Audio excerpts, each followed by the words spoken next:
Bismillahirrahmanirrahim. Assalamualaikum warahmatullahi wabarakatuh.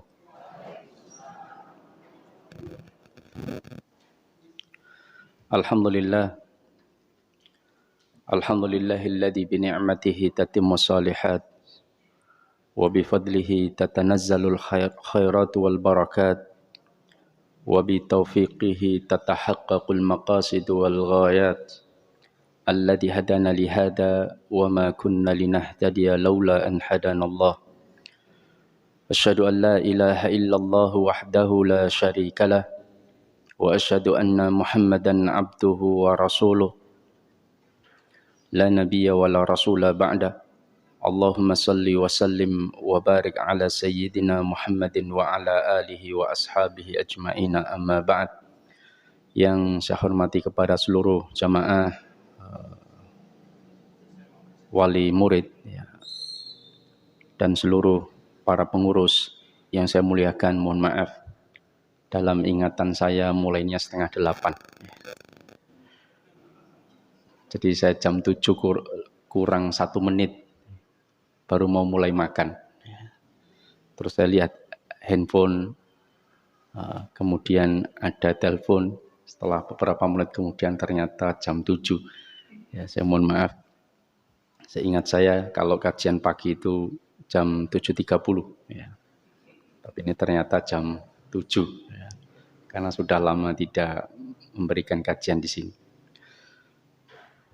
Alhamdulillah pada kesempatan pagi hari ini kita akan membahas tentang resesi ya. Betul ya? Resesi ya.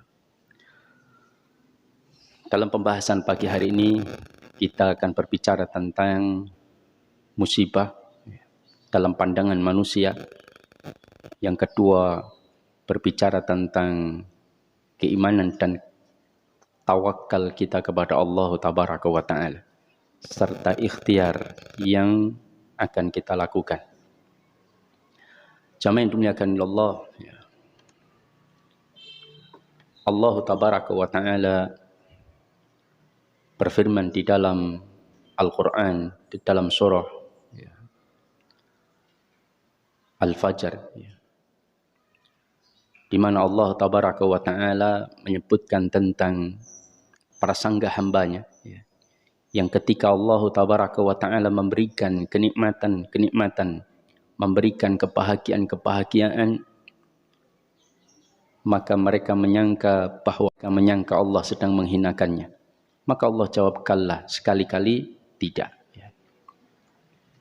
Maka oleh karena itulah resesi, satu keadaan yang kita pandang buruk, yang kita pandang merupakan sebuah musibah. Bagaimana tidak musibah? Resesi itu apa yang terjadi di sana? Yang pertama, tentunya akan terjadi inflasi, kenaikan harga-harga barang menurut sebagian pengamat ya. Yang kedua, tapi juga bisa terjadi penurunan harga barang ya, karena daya beli masyarakat yang turun.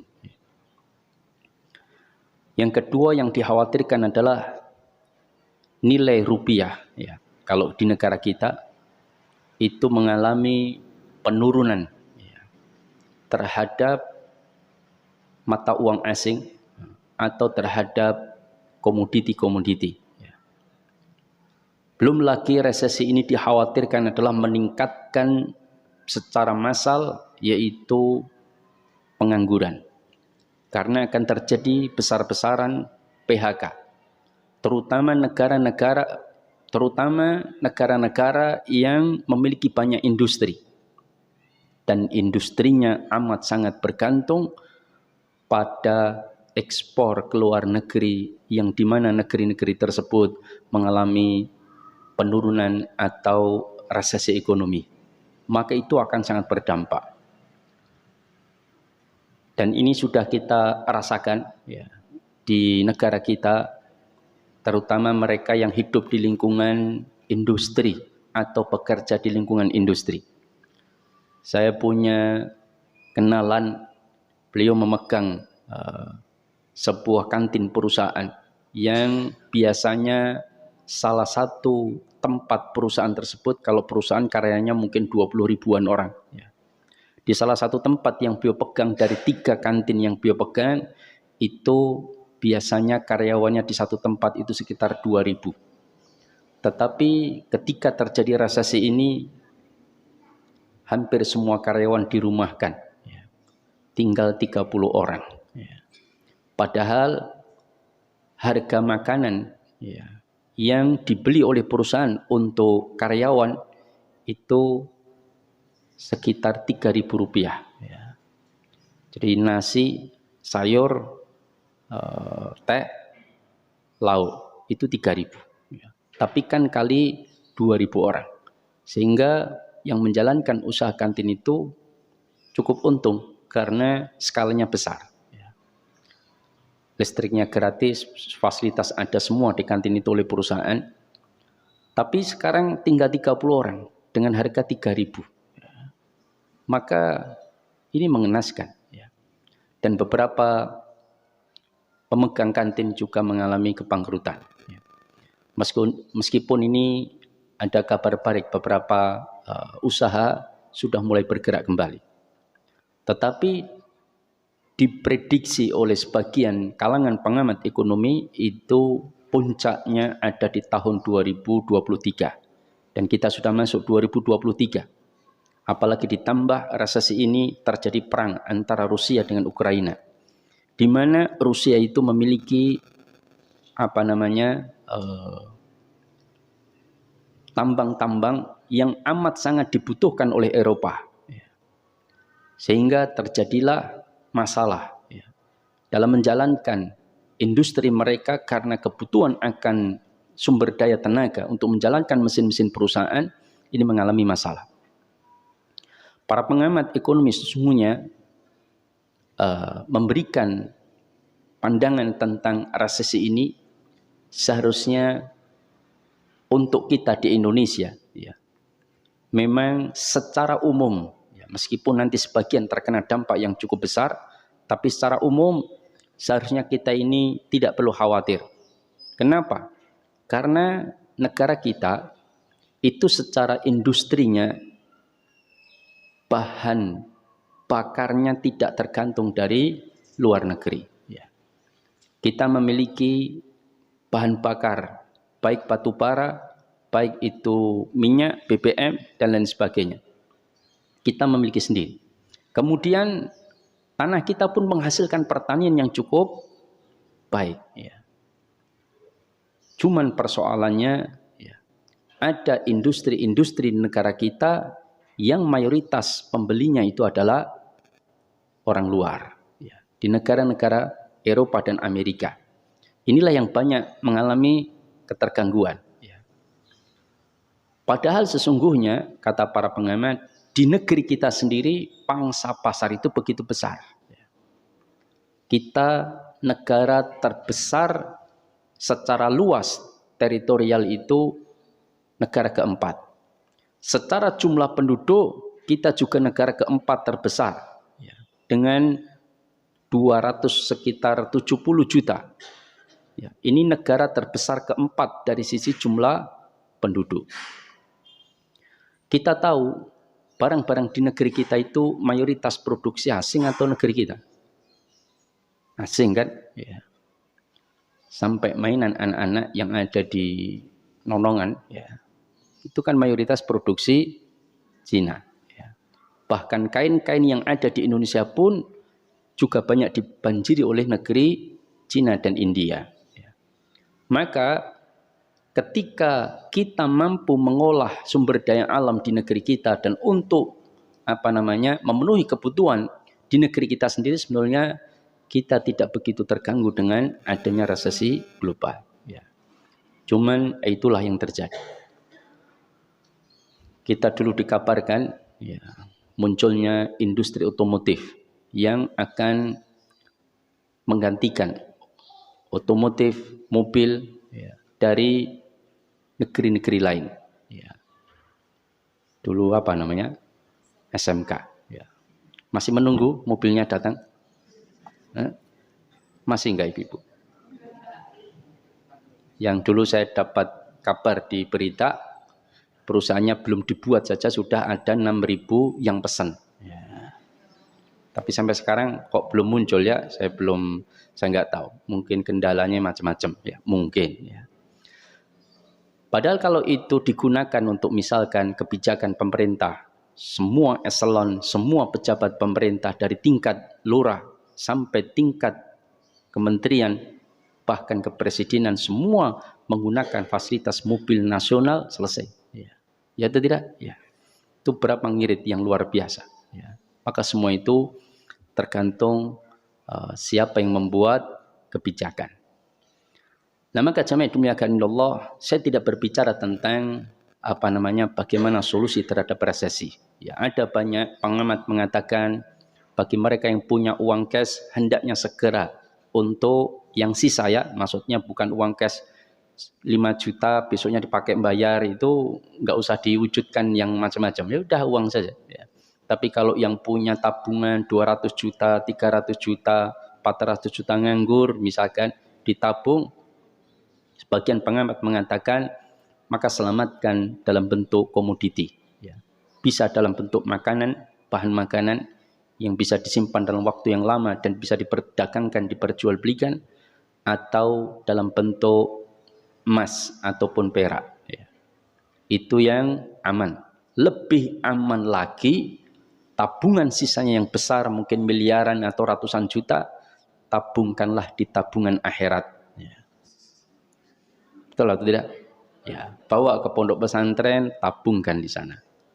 Ya, maka insya Allah itu lebih aman dunia dan akhirat. Ya, pondok kami siap menerima. Ya. Lah jamaah dimuliakan Allah, ini tentang saran dari para pengamat ya, terhadap bagaimana mengantisipasi resesi global. Kemudian mencari jenis-jenis usaha yang bisa bertahan pada saat resesi global, yaitu terutama industri makanan. Ya. Makanya sekarang penjual warung ya, makanan itu tumbuh pesat sekarang. Ya. Sepanjang jalan ke rumah saya itu sudah berapa belas muncul itu warung-warung besar. Sampai awalnya rame, kemudian terpecah-pecah jadi sepi semua ya. Ya, maka karena kurang diperhitungkan. Ya. Lah maka jamaah dimuliakan Allah, ada satu hal yang ingin kita sampaikan berkaitan dengan masalah resesi ini, berkaitan dengan keimanan. Kalau nggak salah judulnya seperti itu ya. Pertama, kita harus pahami bahwa keadaan yang tidak menyenangkan yang kita sebut sebagai musibah ya, itu belum tentu buruk bagi kita. Paham ya? Belum tentu buruk bagi kita. Pandemi ini yang 2 tahun kemarin kita lalui, alhamdulillah kita semuanya selamat ya. Ya. Karena banyak yang tidak selamat ya. Maka apakah itu buruk bagi kita? Tidak. Makanya Allah katakan at-ta'un itu azaban lil kafirin. Azab bagi orang-orang kafir. Wa rahmatan lil mu'minin. Tapi ta'un, wabah itu sebagai rahmat bagi orang-orang mukmin. Ya. Sama kondisinya Ibu ya. Sama kondisinya. Tapi yang bagi orang kafir itu sebagai azab, tapi bagi orang mukmin itu sebagai rahmat. Kenapa sebagai rahmat? Bagaimana tidak sebagai rahmat? Kata Rasulullah alaihi salatu wassalam, ketika taun itu melanda seorang mukmin, seorang muslim bersikap 2 hal, maka ia akan mendapatkan pahala seperti pahala syahid yang didapatkan para mujahid. Ya. Baik dia hidup ataupun mati. Ya. Baik dia hidup ataupun mati. Jangan dikira yang dapat pahala jihad itu yang mati pandemi saja, bukan. Itu dapat jika dia melakukan 2 hal. Yang hidup pun kayak kita, selesai pandemi ini kita masih hidup, kita juga dapat pahala jihad. pahala syahid meskipun kita hidup. Syaratnya apa? Kata Rasulullah sallallahu alaihi wasallam, sabiron wa muhtasiban. Dua syaratnya. Sabir, yaitu menjadikan diri kita orang yang sabar. Sabar, tidak mengeluh, tidak marah, tidak murka terhadap ketetapan dan takdir Allah tabaraka wa ta'ala. Kita terima. Semua ketetapan Allah itu pasti mengandung hikmah. Karena Allah itu menetapkan segala sesuatu itu berdasarkan ilmu dan hikmah yang Allah miliki. Yang akal kita ini kadang-kadang tidak mampu menggapainya. Tidak mampu menggapainya. Punya suami gajinya pas-pasan, ya atau tidak? Hidupnya saja kekurangan. Istri harus jualan macam-macam, gorengan, dititipkan ke kantin, ke sana kemari untuk menghidupi anak dan untuk membayar kehidupan mereka berdua sekolah anak-anaknya. Tapi Allah mentakdirkan mewafatkan suaminya. Ya. Musibah atau tidak? Musibah. Buruk atau tidak? Buruk dalam pandangan manusia. Paham? Buruk dalam pandangan manusia. Bagaimana tidak, kehilangan suami itu sesuatu yang buruk bagi seorang istri. Kecuali memang suaminya diketingi. Ya. Kalau suami meninggal, alhamdulillah suami saya meninggal, kan begitu kan? Ya ada orang seperti itu. Ya. Tapi secara umumnya dia akan sedih. Dianggap itu musibah. Tapi apakah buruk? Belum tentu. Belum tentu. Saya dapati ada seorang ibu-ibu yang punya suami, hidupnya pas-pasan. Dia harus kerja membantu suaminya ke sana kemari. Tapi ketika suaminya meninggal, gaji sudah dia tidak dapatkan lagi dari suaminya. Yayasan yang tempat bekerja dari suaminya sudah memerintahkan ibu yang menempati tempat itu untuk segera pindah. Bayangkan. Karena suaminya sudah tidak bekerja di lembaga tersebut. Uang bulanan sudah terputus. Dia harus mengandalkan diri sendiri. Apakah hidupnya semakin sengsara? Tidak ternyata. Setiap hari saya ketemu dengan beliau, bukan setiap hari ya, sering saya ketemu dengan beliau, itu naik sepeda ontel. Ketika beliau hidup dengan suaminya, jualan ke sana kemari, ya. Tapi setelah suaminya meninggal, masa idah berakhir, saya ketemu dengan beliau naik Innova. Bayangkan ibu ya. Loh betul ibu, naik Innova. Nyetiri, ya.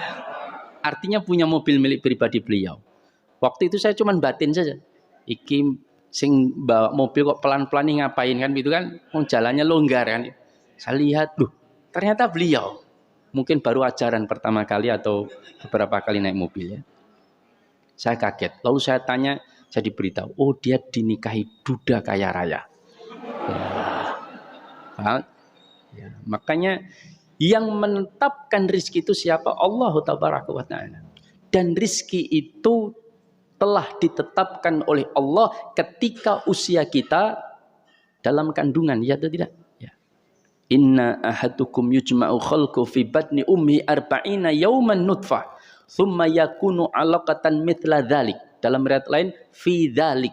Ya, thumma yakunu mudghatan mithla dhalik thumma yakunu summa yursalu ilaihi al-malak fayanfuhu fihi ruh wa yu'maru bi arba'i kalimatin bikatsbin rizqihi wa ajalihi wa amalihi wa syaqin aw sa'idun. Jadi 4 perkara sudah ditetapkan. Mau resesi atau tidak, itu rizki kita sudah ditetapkan oleh Allah. Maka seorang mukmin tidak perlu khawatir. Pasti di balik musibah itu ada hikmah. Mungkin dengan musibah corona ini Allah ingin mengurangi jumlah penduduk manusia, ya tidak? Ya, yang berlebihan. Yang kedua, Allah ingin membuat adanya keseimbangan. Yang ketiga, menjadikan pahala bagi orang-orang mukmin dan adab bagi orang-orang kafir. Ya. Karena kita di zaman ini amalan pas-pasan, dosa setiap hari, ya tidak? Malam dan siang. Megang handphone aja penuh dosa kadang-kadang, ya tidak? Ya. Panggil suaminya malah main handphone. Ya. Kemudian anak-anak juga meninggalkan kewajiban-kewajiban mereka gara-gara handphone. Ya. Bapak-bapak juga Yang paling sering megang handphone bapak-bapak atau ibu-ibu? Oh, bapak-bapak ya. Kalau bapak-bapak main game ya. Saya itu singgah di salah satu kota di Makassar. Saya ketemu dengan seorang ya istilahnya terpandang di sana. Ya. Umurnya kira-kira sudah 50 tahunan. Ya. Saya ketemu dengan beliau. Kemudian kami diajak ke warung makan. Kami menunggu makanan dihidangkan. Saya lihat dia kok aktif memegang handphone dari tadi. Ya. Nggak ngocok ngobrol malah megang handphone. Saya lihat gini, ternyata main game tembak-tembakan. Ya. Umur 50. Duh, menyedihkan ya. Ya. Maka jamaah yang dimuliakan Allah, ini apa namanya? Setiap ketetapan Allah kadang dalam pandangan manusia buruk, tapi sesungguhnya itu adalah baik. Orang ketika diuji oleh Allah sudah hijrah. Ini yang sering jadi pertanyaan, Ustadz, saya ini sudah hijrah, tapi kenapa justru saya hijrah malah susah, Ustadz? Hidup saya susah, sering ada masalah, anak saya malah sakit-sakitan. Ini bagaimana, Ustadz? Kenapa hijrah saya malah bermasalah? Maka kita sampaikan yang pertama, coba muhasabah. Hijrahmu itu karena apa? Paham? Karena orang hijrah itu beda-beda.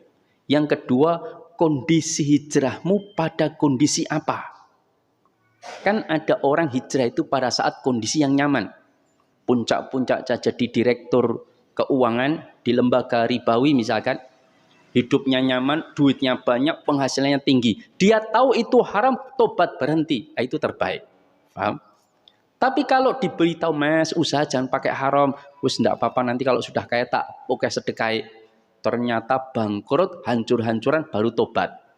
Ada enggak? Ini kayaknya lebih banyak. Ya. Dia hancur-hancuran, baru tobat kepada Allah Tabaraka wa Ta'ala. Ini kondisinya berbeda. Kemudian ada orang niat hijrah itu karena betul-betul takut kepada Allah. Maka sampai Rasulullah mengatakan, innaka lan tada'a syai'an ittaqa'allahu illa a'taqallahu khairan minhu. Barang siapa yang meninggalkan sesuatu yang haram karena Allah, maka Allah pasti akan memberikan ganti yang lebih baik. Ya. Maka oleh karena itulah, ini tentang masalah hijrah. Maka setiap musibah, setiap ujian, resesi, keadaan yang tidak menyenangkan, maka kita harus menerima takdir Allah dengan lapang dada. Dan kita harus sabar. Dan seorang muslim jangan memiliki ketakutan yang berlebihan. Kita khawatir akan ada demikian-demikian, oke. Tetapi kita harus tenang dan yakin bahwa rizki kita telah ditetapkan oleh Allah. Ada resesi atau tidak, rizki kita sudah dijatah oleh Allah. Dan kita tidak akan mati kecuali rizki kita telah selesai. Betul atau tidak? Ya. Nggak mungkin kita mati, ada rizki yang telah ditetapkan, belum kita dapatkan, itu nggak mungkin. Maka jamaah yang dimuliakan Allah, hal yang pertama yang saya sampaikan, bahwa setiap musibah, setiap keadaan yang tidak menyenangkan bagi kita, memang itu adalah takdir yang buruk dalam pandangan manusia, tetapi di sana pasti ada hikmah yang besar yang Allah Tabaraka wa Ta'ala persiapkan bagi kita. Itu pasti, itu yang pertama. Kita harus terima dengan takdir Allah. Maka ketika para sahabat datang kepada Rasulullah, ya Rasulullah, harga gandum naik terus, harga barang-barang pada naik terus ya Rasulullah. Maka tetapkan harga barang itu ya Rasulullah. Jangan sampai harga bahan makanan itu naik terus. Maka apa Rasulullah kemudian menetapkan harga barang tidak boleh naik lebih dari sekian? Tidak. Justru Rasulullah mengatakan, innallaha huwal musa'ir. Allah lah yang menetapkan harga. Allah melapangkan rezeki bagi sebagian hambanya dan menyempitkan bagi sebagian hambanya. Dan kita yang muhasabah, kalau ada musibah datang pada diri kita, maka yang harus kita lakukan adalah barangkali musibah itu merupakan cara Allah memperingatkan kita atas dosa dan maksiat yang selama ini kita lakukan. Resesi ekonomi ini akibat dari perbuatan manusia. Praktek transaksi perdagangan internasional kita mayoritas 90% itu adalah transaksi ribawi. Transaksi internasional perdagangan, kalau jenengan baca laporan perdagangan internasional, itu 90% itu transaksi di sektor non-real. Ya. Di pasar modal dan pasar uang. Ya atau tidak? Ya. Di pasar modal inilah transaksi sektor non-real yang tidak sesungguhnya. Satu lembar saham tadinya dikeluarkan Rp2.000. Lalu kemudian dijual 2.200, ada yang beli. Dijual lagi 2.300, ada yang beli. Dijual lagi 2.400, ada yang beli. Dalam sehari bisa berganti-ganti pemilik. Dan terus harga naik ketika peminatnya semakin banyak atau masih banyak. Tapi ketika peminatnya turun, maka harganya jatuh. Sekarang jadi pertanyaan, kalau sebuah perusahaan mengeluarkan sebuah lembar saham yang nilai totalnya misalkan 100 miliar, dia bikin lembar saham sekian juta lot, lalu kemudian dijual dengan Rp2.000 per kilo, per lembar ya, Rp2.000 per lembar, di mana totalnya 100 miliar. Dengan berbagai macam blow up media massa. Lalu peminatnya tinggi. Lalu kemudian harga lembar saham itu menjadi 4.000. Berarti aset perusahaan jadi berapa? 200 miliar. Ya atau tidak? Yang tadinya 2.000 menjadi 4.000. Sekarang yang beli 200 miliar itu sejatinya aset perusahaan ada 200 miliar? Enggak ada. Cuman 100. Yang 100 miliar ini semu. Nanti ketika orang melihat ada peluang usaha saham yang lain yang peningkatannya lebih tinggi, maka dilepas. Ketika dilepas, banyak yang melepas, dijual nggak ada yang laku, beli 4.000, dijual 3.800 nggak laku, dijual 3.600 nggak laku, dijual 3.000 nggak laku, akhirnya terus. Maka itu hanya perpindahan satu kekayaan dari orang ke orang yang lain. Itulah praktek perjudian. Paham?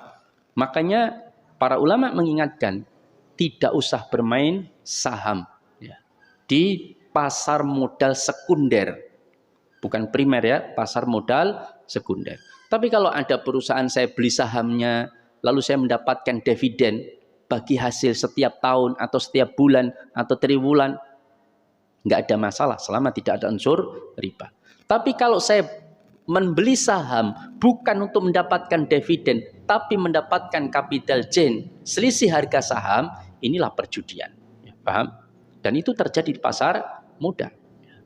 Meskipun ada pasar modal syariah, tapi mengelola dan memanajemen agar betul-betul syariah itu sepertinya agak sangat berat.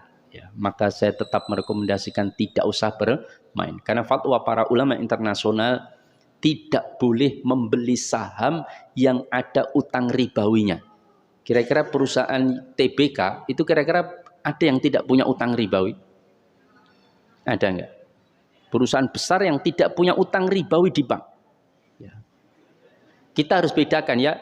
Membeli saham yang ada utang ribawi dengan bekerja di perusahaan yang ada utang ribawi. Itu beda. Kalau kita bekerja di perusahaan, yang perusahaan itu modalnya juga dari utang riba, maka tidak ada masalah. Selama pekerjaan kita tidak membantu praktek haram. Paham? Misalkan kita itu ngemasi produknya di perusahaan yang produknya halal, nggak ada masalah meskipun perusahaannya utang riba. Tapi kalau kita bekerja di perusahaan yang membantu praktek haram, maka haram pekerjaan kita, hasilnya pun haram. Contohnya, saya bekerja di perusahaan bagian keuangan. Nah, bagian keuangan itu tugasnya adalah menyusun proposal, laporan, mencairkan dana ke bank, utang ke bank ribawi, lalu saya membayar ke sana tiap bulan, lalu mengurusi pencairan, pekerjaan saya haram. Ya. Tapi kalau di luar dari urusan dengan praktek yang haram, maka tidak ada masalah meskipun perusahaannya ada utang ribawinya. Cuman kalau membeli perusahaan, yaitu membeli sahamnya, sebagian sahamnya, yang ternyata perusahaan itu ada utang ribawinya, berarti kita telah menjadikan diri kita sebagai salah satu pemilik, ya atau tidak? Padahal perusahaan tersebut berjalan dengan mencari modal dari hal yang haram. Padahal kita salah satu pemiliknya, berarti kita ikut mendukung. Maka perbuatan kita haram. Ini fatwa ulama internasional. Meskipun nanti fatwa MUI agak berbeda. Selama utang ribawinya tidak lebih dari 45%, tidak apa-apa. Ya. Beli sahamnya tersebut. Ya, betul. Tapi kalau ulama internasional, mayoritas di antara mereka yang saya tahu, jangankan punya utang riba, dia nggak punya utang riba, tapi di perusahaan ada klausul, pasal, ketentuan bahwa nanti kalau perusahaan dalam kondisi yang membutuhkan modal, maka para direksi harus segera untuk mencairkan dana ke bank konvensional, maka klausul itu membuat kita haram membeli saham tersebut. Sampai seperti itu. Ya. Para ulama menyebutkannya. Wallahu ta'ala a'lam bishawab. Maka jamaah dimuliakan Allah, maka yang saya sampaikan terhadap sebuah musibah, keadaan yang tidak menyenangkan, maka kita terima takdir Allah dengan kita rela atas takdir Allah tersebut, dan kita harus yakin bahwa setiap ketetapan Allah itu pasti ada hikmah. Ya. Saya punya teman kaya raya di masa pandemi. Ya. Jadi kaya raya. Yang lain banyak yang jatuh miskin, jatuh bangkrut, terutama mereka yang utang riba. Ya. Bikin kos-kosan, utang riba. Ya. Mengandalkan cicilan dari kos-kosan. Ini banyak terjadi. Saya dapat laporan. Ternyata pandemi yang ngekos nggak ada. Cicilan terus jalan terus. Akhirnya kos-kosannya disita. Ya. Dia nggak mau membayar. Ya. Itu banyak terjadi. Tapi ada teman saya yang kemudian dia usaha herbal, bikin minyak kayu putih anti COVID-19. Ya.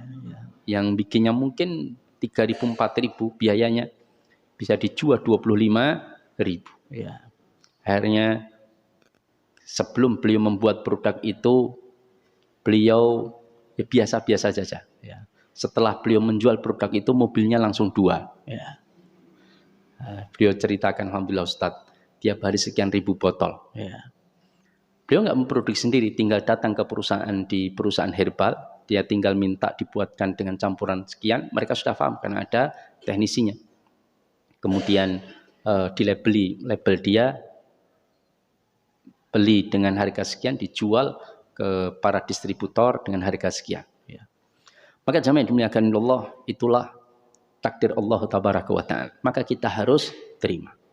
Yang kedua, kita seorang mukmin hendaknya dalam keadaan apapun itu bertawakal kepada Allah. Kita bertawakal kepada Allah tabaraka wa ta'ala. Kenapa kita harus bertawakal, Ibu?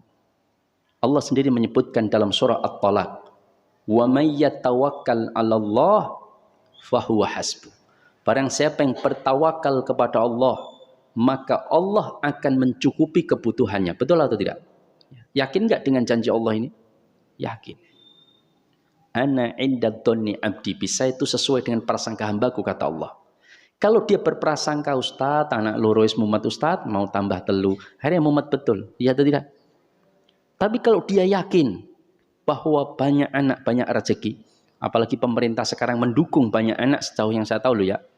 Karena saya sering lewat di desa-desa itu, 2 anak lebih baik. Ya. Berarti kan didukung, anak lebih dari 2. Karena di tembok-tembok ada tulisan, terutama di gapuro-gapuro, ya, 2 anak lebih baik. Ya. Berarti kalau punya anak lebih dari 2 itu baik. Ya. Betul atau tidak? Ya. Ya. Orang-orang terdahulu dengan orang sekarang itu beda, Ibu. Orang dahulu itu tawakalnya luar biasa. Ya. Mereka bagus-bagus. Ya. Anak 12. Ya. Anak 14. Ya. Bapak saya anaknya 14. Ya. Banyak atau sedikit? Ya. Itu ibunya 1. Ya. Kalau ibunya 2, 28 nanti ya. Anak 14. Saya pernah dipanggil tetangga saya. Dia umurnya waktu itu 40-an lebih.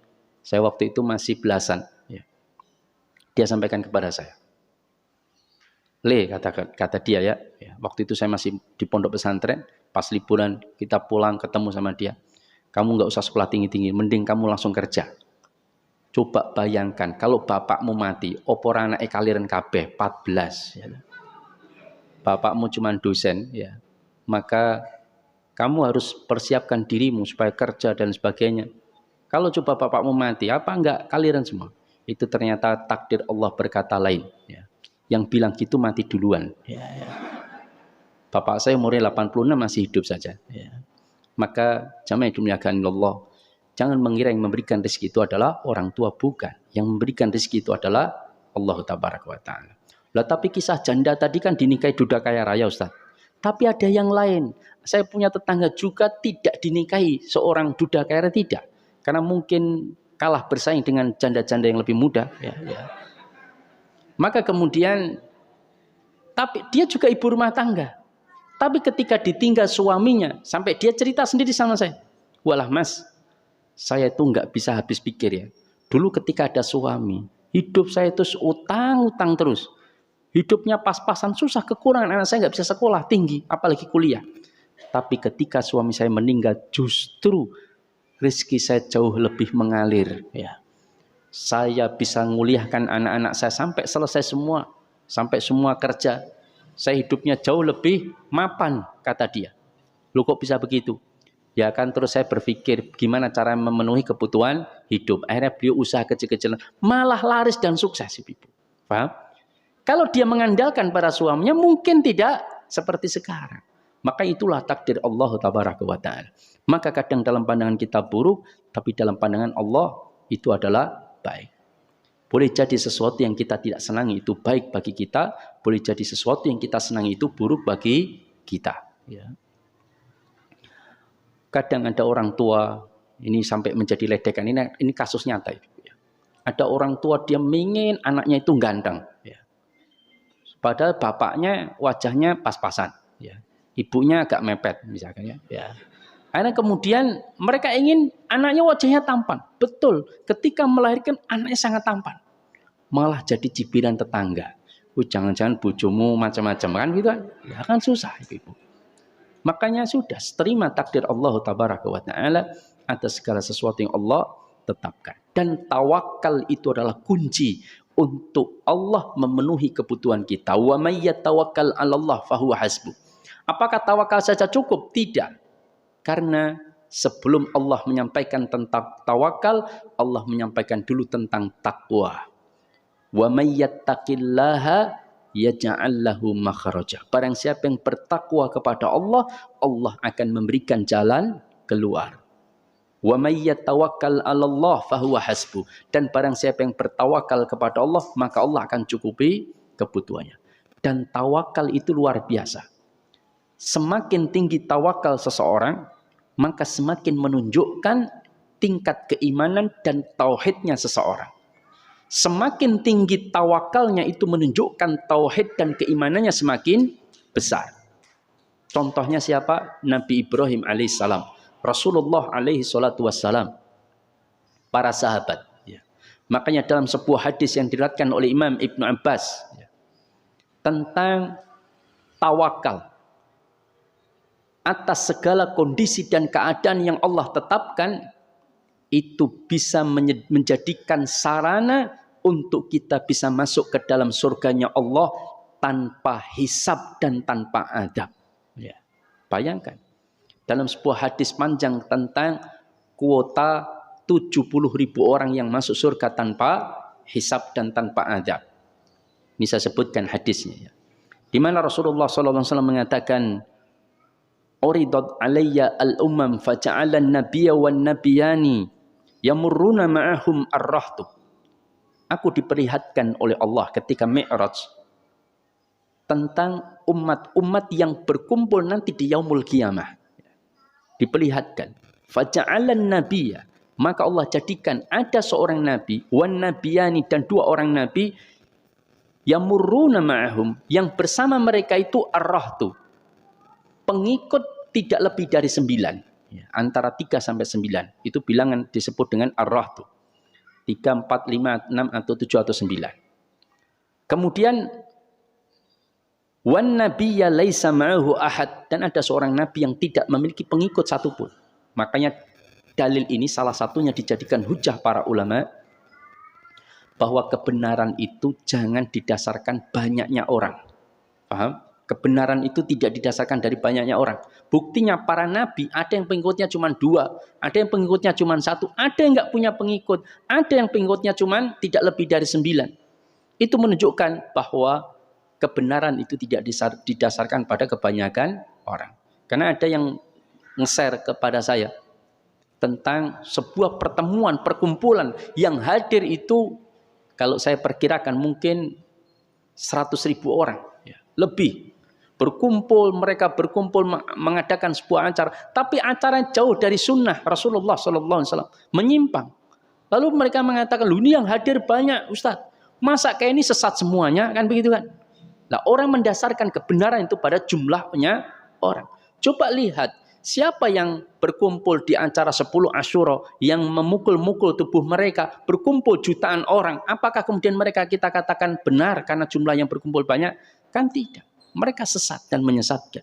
Maka jamaah dimuliakan Allah, maka kata Rasulullah SAW, kemudian beliau menyebutkan hatta rafi'a li sawadu adzim, sampai diperlihatkan kepadaku satu kelompok manusia yang sangat besar. Maka Rasulullah mengatakan qultu mahada. Maka aku mengatakan, kata Rasulullah, mahada, apa ini? Ummati hadhihi, apakah ini umatku? Kata Rasulullah. Maka dikatakan qila bal hada Musa wa qaumuhu. Bukan, ini bukan umatmu ya Muhammad, tetapi adalah Musa dan kaumnya. Maka para ulama mengatakan umat Islam terbesar setelah umat Islamnya umat Nabi Muhammad itu adalah umat Islam, umatnya Nabi Musa alaihissalam. Ya. Ini dalil yang dijadikan dasar oleh para ulama, salah satunya. Kemudian qila undur ilal ufuq fa idza sawadu yamla'ul ufuq thumma qila li undur hahuna wa hahuna fi afaqis sama fa idza sawadu qad mala'ul ufuq qila hadhi ummatu. Kemudian Rasul disuruh memperlihatkan, melihat ufuk cakrawala di tempat yang lain, ternyata sudah penuh dengan manusia. Rasul disuruh melihat sebelah sini juga penuh dengan manusia, sebelah sini hampir semua penuh. Maka dikatakan qila hadhihi ummatuk, inilah umatmu. Maka dikatakan kepada Rasulullah, wa yadkhulul jannah min haula'i sab'una alfa bighairi hisab. Dan di antara umatmu yang paling besar ini ya Muhammad, ada 70.000 orang yang masuk surga tanpa hisab. Ya. Maka sampai ada seorang sahabat namanya Ukasah, ya Rasulullah doakan saya bagian dari 70.000 orang itu. Maka Rasul mengatakan anta minhum, engkau bagian dari mereka. Lalu datang lagi ada orang berdiri lagi, ya Rasulullah saya juga doakan ya Rasulullah. Maka Rasulullah begitu cerdas menyampaikan sabaqaka Ukasah, engkau telah didahului Ukasah. Coba kalau Rasulullah menjawab kamu juga, nanti yang lain saya Rasulullah, wah kamu tidak, kamu juga. Kan jadi sakit hati dia, ya atau tidak? Karena dikatakan ini iya, ini iya, ini iya, ini tidak, kan tidak. Maka Rasul cukup menyetopnya dengan sabaqaka Ukasah, Ukasah telah mendahului. Artinya tidak ada pertanyaan lagi tentang apakah saya masuk golongan itu atau tidak. Ini kemudian menjadi hal yang diperjuangkan. Cuman yang jadi pertanyaan kita, apa ya kuotanya 70.000 itu masih ada? Hah? Ya. Sedangkan sahabat jumlahnya sangat besar, 70.000 lebih. Kalaupun masuk itu ya sahabat lebih dahulu. Tapi ternyata dalam riwayat yang lain, Imam Ibnu Hajar Al-Asqalani dalam Fathul Bari itu menyebutkan tentang keutamaan tawakal ini, bahwa Rasulullah meminta tambahan kepada Allah. Wa fi kulli alfan, dan setiap 1.000 sab'ina alfan ma'ahum, maka bersama mereka 70.000 orang.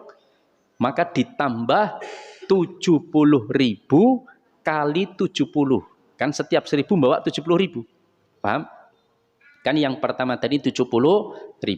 Lalu setiap 1.000 bawa 70.000. Berarti 70.000 ditambah 1.000 kali 70, 70 kali 70.000. Berarti 4,9 juta 70.000. Nah, ini kita rada ada harapan. Ya. 4,9 juta 70.000. Ya. Ini kata Rasulullah SAW. Nah, lalu kita harus perjuangkan untuk bisa mendapatkan min ahlul jannah bi ghairi hisab. Ya. Tapi syaratnya satu, kita betul-betul menjadi orang yang bertawakal kepada Allah. Karena Rasulullah menyebutkan di sini, ya, bahwa humul ladina, mereka itu orang-orang la yastarquna, yang tidak pernah minta diru'yah. Dua, wala yatatoyyaruna, dan tidak pernah bertatoyur. Wala yaktawuna, dan tidak pernah menjadikan kai itu sebagai pengobatan bagi dirinya. Wa ala rabbihim yatawakkalun, dan kepada Rabbnya mereka bertawakal. Ustadz, berarti saya pernah minta diruyah, berarti enggak masuk golongan ini Ustadz. Ya. Kan ada jalur lain. Ya. Ada jalur pintu syuhada, ya atau tidak? Ya. Masuk surga tanpa hisab. Ustadz, apakah yang dimaksud ru'yah ini ru'yah yang syar'iyah juga? Nah, ini khilaf di kalangan para ulama. Ada sebagian ulama mengatakan mereka yang dimaksud di sini adalah yang pernah meminta diru'yah dengan cara yang tidak syar'i. Paham? Ini pendapat pertama. Kenapa? Karena disandingkan di sana dengan yatatoyaruna. Tatoyur itu adalah perbuatan syirik asghar, dan itu adalah dosa besar. Kemudian disandingkan pula dengan wala yaktawuna, yaitu pengobatan dengan kai, dan Rasulullah melarang pengobatan tersebut. Meskipun larangan ini ada yang menyebutkan haram, ada yang menyebutkan makruh saja. Ya. Maka yang disebut dengan wala yastarquna, mereka yang tidak pernah minta diru'yah, itu adalah diru'yah secara syaitania, secara setan, bukan cara syar'i. Ini pendapat pertama. Tapi pendapat kedua, ini juga hujahnya cukup kuat. Itu adalah ru'yah apapun. Kalau dia meminta, maka dia sudah lepas dari kesempatan mendapatkan masuk surga 4,9.070.000 dari jalan tawakal. Dari jalan tawakal. Tapi kan ada jalan lain nih, Ibu ya, nggak usah khawatir. Ada jalan lain. Dari jalan tawakal. Kenapa kata para ulama? Ini khilaf ya. Saya pribadi lebih berharap mudah-mudahan adalah meminta diru'yah secara tidak syar'i. Ya. Mudah-mudahan itu pendapat yang lebih kuat. Mudah-mudahan. Tapi kalau selihat dari hujah para ulama, sepertinya lebih kuat yang ru'yah apapun. Wallahu ta'ala. Tapi saya tetap berharap yang pertama yang sesungguhnya yang betul. Ya. Supaya ya banyak di antara kaum muslimin yang punya kesempatan. Karena banyak yang pernah diminta diru'yah, ya tidak. Karena begini, ru'yah itu ada 3 bentuk. Satu, meru'yah orang. Ya. Artinya dia yang meru'yah. Ini enggak masih tetap bisa masuk di kelompok orang yang masuk surga tanpa hisab. Kenapa? Karena di sini disebutkan yang meminta diru'yah, bukan meru'yah. Paham? Nah, maka yang meru'yah selamat, tidak ada masalah. Ya. Yang kedua, dia diru'yah tanpa meminta. Misalkan tahu-tahu ibunya datang bawa peru'yah, ya tidak? Lalu si anak itu kemudian, kamu diam aja diru'yah. Dia kan nggak pernah minta si anak itu. Paham? Berarti nggak ada masalah pula. Tapi kalau dirinya meminta, yang ketiga, dirinya meminta, mas aku tolong ru'yahan, kita aku akeh setan misalkan ya. Tolong diru'yah. Ya. Maka dia meminta diru'yah. Kenapa kok demikian? Para ulama mencoba menjelaskan, karena kalau meru'yah nggak ada masalah. Kalau diru'yah tanpa meminta, misalkan ada orang jejer dengan kita, lalu dia menyampaikan, mas, Mbak, kok jenengan kayaknya banyak setan tak ru'yah ya? Oh iya, enggak apa-apa, monggo silahkan. Nah, itu kan enggak minta. Itu enggak ada masalah. Tapi kalau meminta, itu seolah-olah para ulama mengatakan nilai tawakalnya berkurang. Karena dia menyandarkan bahwa yang menyembuhkan itu adalah tukang ru'yah. Paham? Sehingga yang lebih direkomendasikan adalah meru'yah diri sendiri. Saya tidak ngembosi tukang ru'yah loh ya. Ya. Artinya dia meru'yah diri sendiri. Itu yang lebih dianjurkan. Meskipun kata Syekh bin Baz rahimahullah ta'ala, bahwa dalam kondisi darurat, dalam kondisi memang dia kena ain, penyakit mata, karena pandangan mata orang lain yang penuh dengan kedengkian, atau memuji Allah tabaraka wa ta'ala sehingga terkena penyakit ain, atau kemudian dia terkena sihir, maka boleh meminta untuk diru'yah, tetap dia bisa kesempatan untuk masuk surga tanpa hisab. Ini pendapat beliau. Wallahu ta'ala a'lam bishawab. Ini yang pertama, yaitu mereka tidak minta untuk diru'yah. Yang kedua, mereka tidak bertatoyur. Di kita ini, orang tatoyur itu banyak atau tidak?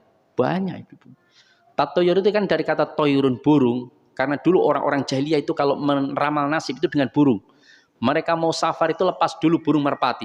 Kalau merpatinya berputar-putar, nanti perjalanannya masalah. Kalau merpatinya lempeng terus ke depan, berarti perjalanannya lancar. Kalau merpatinya balik ke belakang, berarti ada musibah. Mereka menyandarkan nasib itu dengan burung, maka disebut tatoyur. Dan di kita juga banyak. Kalau kupu-kupu masuk akan ada tamu, ya atau tidak? Itu tatoyur ibu-ibu. Kalau duduk di depan pintu, nduk, kata bapaknya, kowe aja lingguh ning ngarep lawang, engko bojomu angel, kan gitu. Kowe golek bojo angel kowe lingguh ning ngarep lawang. Padahal ini bertentangan dengan akal logika. Lah kalau ada perempuan gadis duduk di depan pintu rumah, yo malah ndang payu wong ketok, ya tidak. Betul atau tidak? Loh ya logikanya kan begitu. Ya, cuman maksudnya orang tua dulu itu nggak pantas perempuan duduk di depan pintu kelihatan, dilihat orang, kan begitu kan?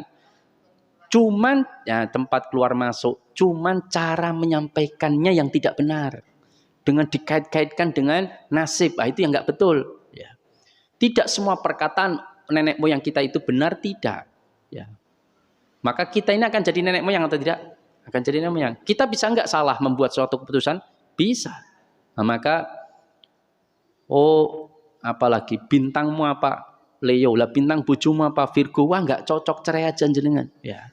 Ini tidak benar. Ya. Maka tidak boleh bertatoyur dengan apapun, karena itu adalah perbuatan syirik asghar dan itu merupakan dosa besar. Ya.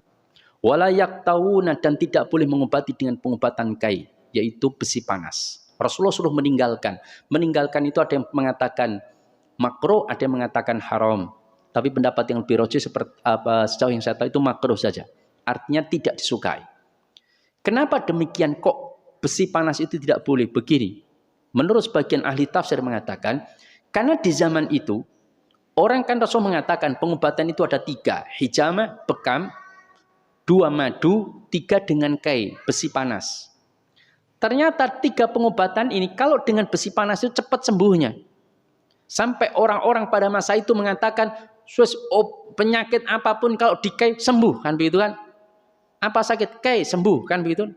Sehingga orang menyandarkan bahwa yang menyembuhkan itu adalah kai, itu yang masalah. Jenazah sakit ya, saya obati mas, pakai metode ini, sembuh mas, jelas.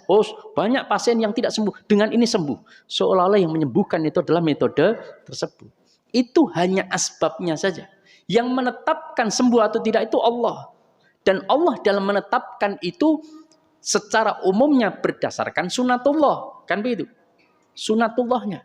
Kalau dia sakit kepala, diobati dengan obat sakit kepala, ya sunatullahnya sembuh. Tapi kalau dia sakit kepala diobati dengan sakit panu, obat panu, maka ya tidak sembuh. Itu sunatullahnya. Tapi kadang-kadang ada orang sakit kepala bersedekah sembuh. Ya atau tidak? Ya. Ini menunjukkan bahwa yang menyembuhkan itu adalah Allah. Maka kalau kita datang ke dokter mencari pengobatan, jangan mengatakan yang menyembuhkan itu mereka tidak. Terus mas, kalau dokter sana itu sembuh mas, kalau dokter sana nggak sembuh. Jadi seolah-olah yang mengobati itu, yang menyembuhkan itu adalah dokter. Ini yang kemudian menjadi masalah. Makanya kayak ini kemudian Rasulullah meminta untuk ditinggalkan. Ya wallahu ta'ala a'lam shawab. Wa ala rabbihim yatawakkalun, dan yang keempat mereka betul-betul bertawakal kepada Allah tabaraka wa ta'ala. Maka inti dari 4 ini sebenarnya tawakal. Maka dengan kondisi resesi, maka bertawakallah kepada Allah. Dan tawakal itu bukan pasrah bongkoan tanpa melakukan apa-apa. Maka para ulama mengatakan at-tawakkalu huwa tafidul amri ba'da juhdin wa ikhtiyarin wa kifain. Tawakal itu adalah menyandarkan seluruhnya kepada Allah setelah kita melakukan upaya dan usaha. Ya. Paham? Sesuai kemampuan kita saja. Ya. Jangan kemudian berupaya tapi keluar dari jalur rel yang diridhai oleh Allah tabaraka wa ta'ala. Maka jamaah dimuliakan Allah, resesi ini, maka kita sebagai seorang mukmin, kita sikapi dengan ketenangan, kita tetap menjalankan sunnatullah, yaitu diminta kita untuk berikhtiar, kita punya akal, kita punya kecerdasan, maka kita menimbang, mencari bagaimana solusi duniawi yang paling tepat di dalam menghadapi resesi. Tapi kita pasrahkan seluruhnya bahwa yang memberikan rezeki itu adalah Allah tabaraka wa ta'ala. Ada resesi atau tidak, rezeki kita telah dijatah oleh Allah tabaraka wa ta'ala. Ada pertanyaan? Sampai jam berapa ini? Sudah selesai ya? Oh ya. Ada pertanyaan? Monggo silakan. Waalaikumsalam warahmatullahi.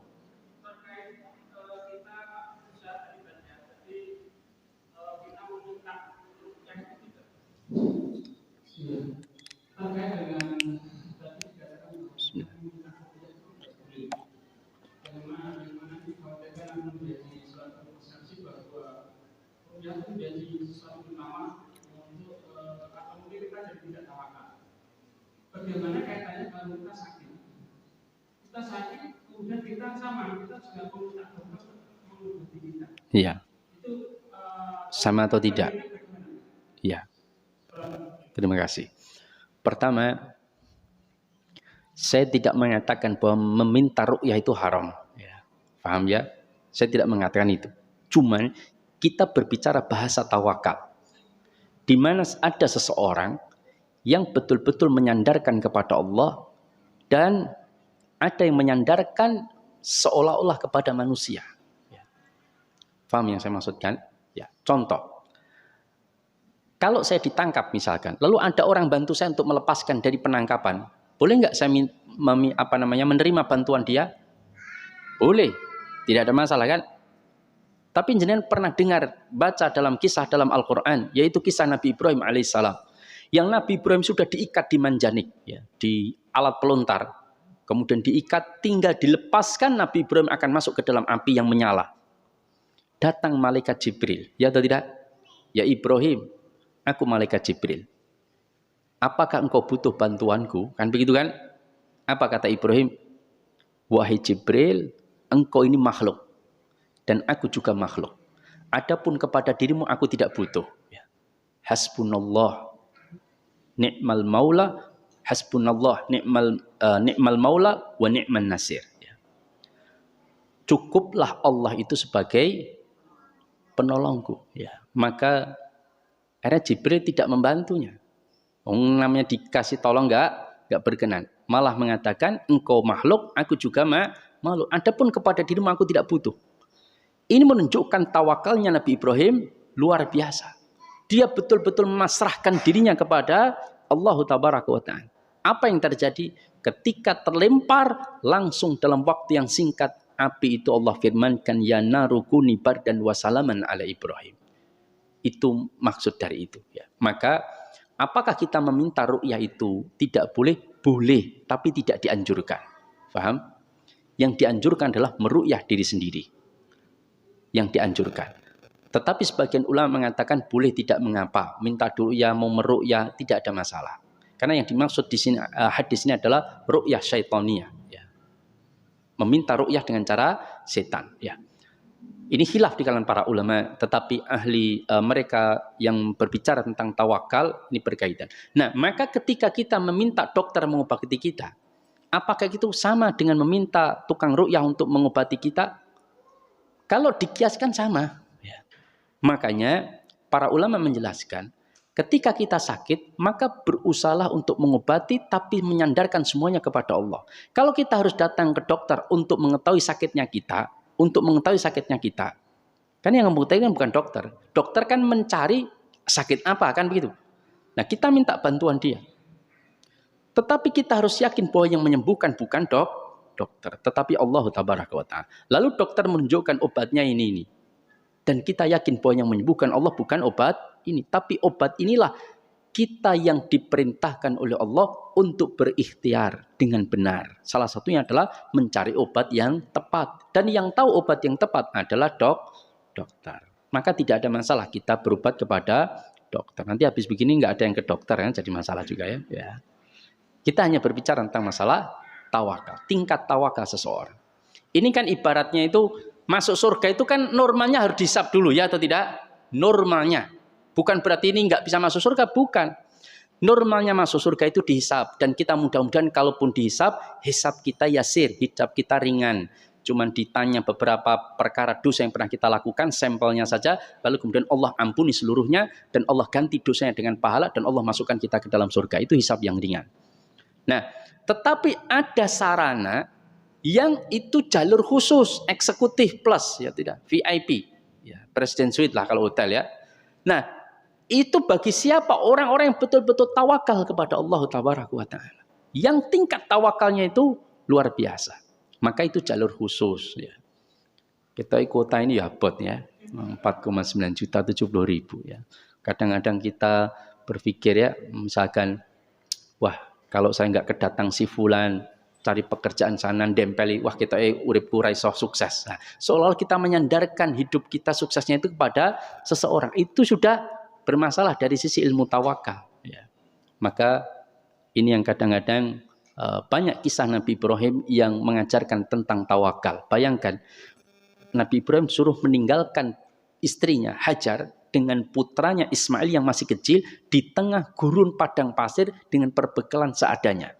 Ditinggal di sana tanpa orang, panas gersang, panas luar biasa. Hanya tenda kecil dengan Hajar dengan putranya. Logika manusia mati, Pak. Ya atau tidak? Iya. Gak usah di padang pasir. Ibu sama anak tinggal taruh di Gunung Lawu, ya tidak? Tahu di puncak sana anak mati, ya tidak? Kemungkinan besar ya. Nah, maka logika manusia demikian, logika kita. Tapi Allah ingin menunjukkan bahwa orang yang betul-betul tawakal kepada Allah, Allah akan cukupi. Siapa yang menyangka akan keluar air zam-zam, ya tidak? Siapa yang menyangka dengan air zam-zam itu keluar, uap akan naik dan burung itu tahu kemana hawa udara yang mengandung air. Maka burung pun berputar-putar di atasnya dan turun ke bawah.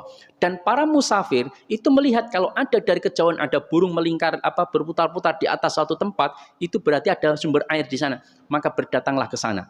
Maka ketika datang ternyata ada Hajar, tukar airnya dengan buah, tukar airnya dengan tenda, tukar airnya dengan perabotan. Akhirnya jadilah Ummul Qura atau Mekkah Al-Mukarramah. Inilah kuasa Allah tabaraka wa ta'ala. Maka bertawakallah kepada Allah. Tentunya kita sebelum bertawakal harus bertakwa kepada Allah. Dan salah satu takwa adalah menjalankan perintah Allah. Dan salah satu menjalankan perintah Allah, kita wajib berusaha. Bukan pasrah, bongkokan tanpa usaha. Ya. Wallahu ta'ala a'lam shawab. Ada yang lain? Monggo silakan.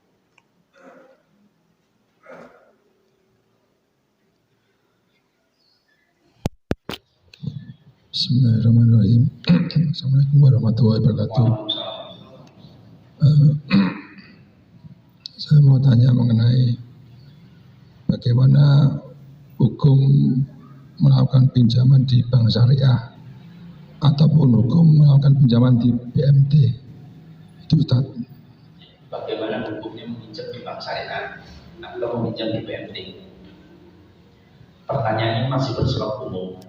Saya tidak menjawab karena tergantung dari prakteknya dan akad yang dijalankan.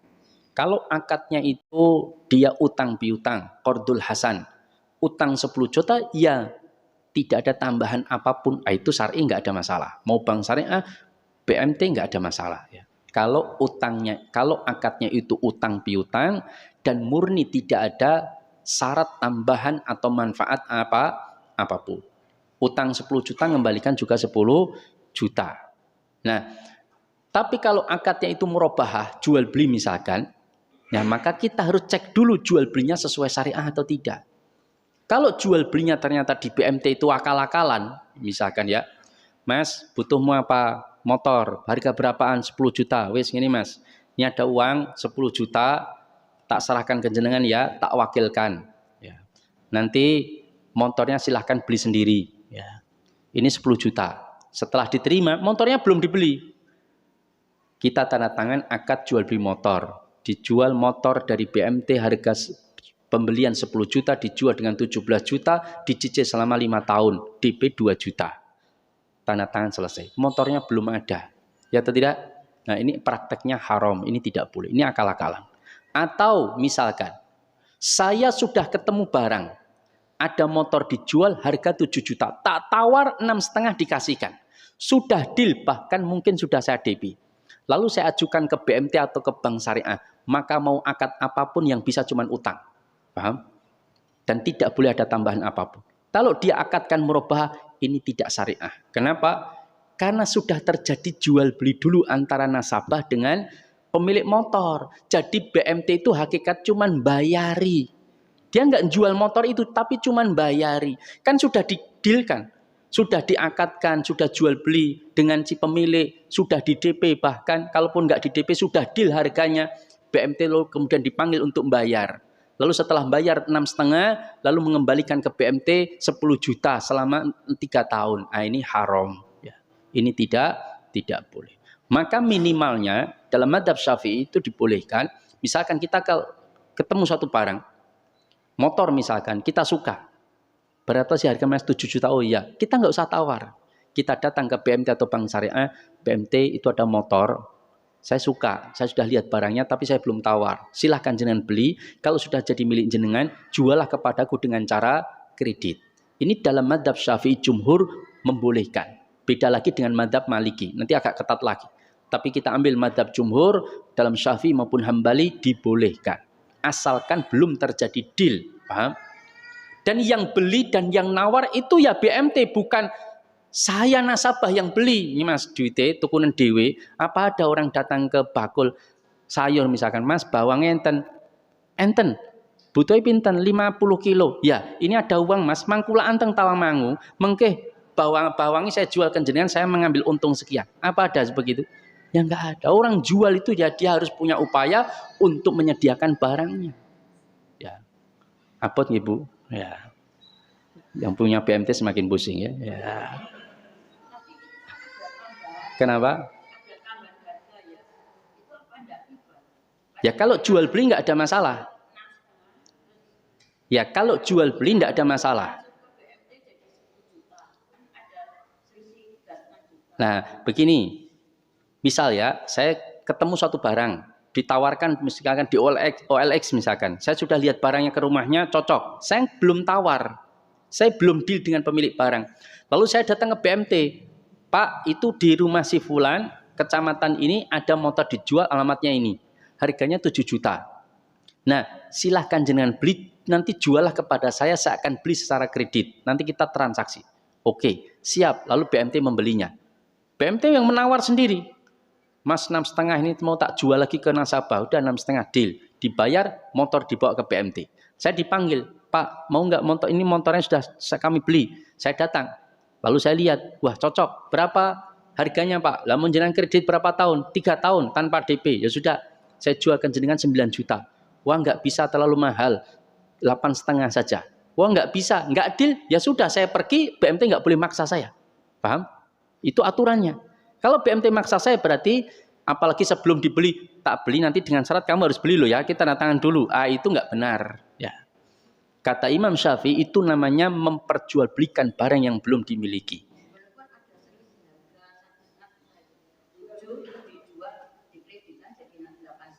Tidak ada masalah. Karena itu jual beli.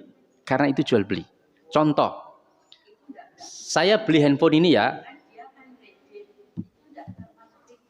Lah ya, misalkan saya bukan BMT lah ya, saya orang. Ya memang saya orang. Ya. Saya beli handphone kulaan di distributor utama. Handphone ini saya kulak harganya 3 juta. Terus ada teman saya mau beli handphone saya. Ustadz katanya jualan HP. Iya saya jualan HP. Ada nggak HP yang seperti itu? Ya ini ada ini. Oh cocok Ustadz, berapa harganya? Tapi saya kredit ya Ustadz selama 1 tahun. Udah enggak apa-apa. Beliin 3,5 dicicil selama 3 tahun. Boleh nggak? Boleh, saya ngambil untung, tidak ada masalah. Di kredit. Jual beli kredit itu hukumnya mubah, boleh. Paham? Selama bukan barang ribawi yang sejenis dengan alat tukarnya. Ya. Nanti kan pembahasan barang ribawi kayaknya dulu sudah. Nah, maka tidak ada masalah. Apakah harga kredit dengan harga kontan itu berbeda? Apakah boleh Ustadz? Misalkan ya, jenengan mau beli handphone ini Bu, 5 juta cash. Kalau jenengan kredit setahun 6 juta. Boleh nggak? Jumhur ulama mengatakan boleh. Selama ditetapkan harga mana yang dipilih. Saya pilih 6 juta Ustadz. Tak kredit aja selama 1 tahun, tiap bulan 500 ribu. Deal, selesai. Handphone diserahkan, dia kredit, tiap bulan 500 ribu. Boleh. Ini jumhur ulama. Kecuali salah satu ulama yang tidak membolehkan, Syekh Al-Albani rahimahullah ta'ala. Beliau tidak membolehkan. Tapi pendapat ini sangat minoritas. Ya. Tapi jumhur ulama membolehkan. Kata Syekh Sulaiman Ar-Ruhaili mengatakan beliau begini. Kan harganya beda Ustadz. Apakah itu tidak masuk kategori bai'ataini fi bai'atin? Tidak. Karena bai'ataini fi bai'atin menjual dengan salah satu penafsirannya, menjual dengan 2 harga, tapi tanpa menetapkan salah satunya. Saya penjual panci misalkan ya. Biasa saya ngasih ke emak-emak untuk beli panci. Lalu mak-mak pada ngambil, Ustadz saya ambil panci 2, ada yang ambil termos 2. Mak-mak ini tahu kalau saya itu bisa mengkreditkan, bisa cash, paham? Lalu terjadilah jual beli. Saya ambil 2 dulu, masalah bayar gampang. Oh ya, besok saja gampang. Sudah terjadi transaksi jual beli. Padahal dia tahu saya itu jual cash dan jual kredit. Tapi tanpa ditetapkan harga mana yang dipilih, ini haram hukumnya, tidak boleh. Paham? Tapi kalau ditetapkan salah satunya, boleh. Ya. Ini pendapat jumhur ulama dan ini yang lebih rajih. Wallahu ta'ala a'lam shawab. Cukup kayaknya ya. Karena semakin tambah semakin mumet. Ya. Karena betul itu. Saya tahu bidang ilmu yang paling berat itu adalah fikih muamalah. Bukan berat ilmunya, berat untuk diterima. Ya, karena ustadz ngaji sama antum itu kok malah koyo-koyo haram kabeh misalnya. Ya, malah susah hidup itu. Ya. Karena memang kita sudah terbiasa dengan hal yang salah. Ya. Demikian dari saya, kurang lebihnya saya mohon maaf. Aku qouli hadza wa astaghfirullah li wa lakum innahu huwal ghafurur rahim.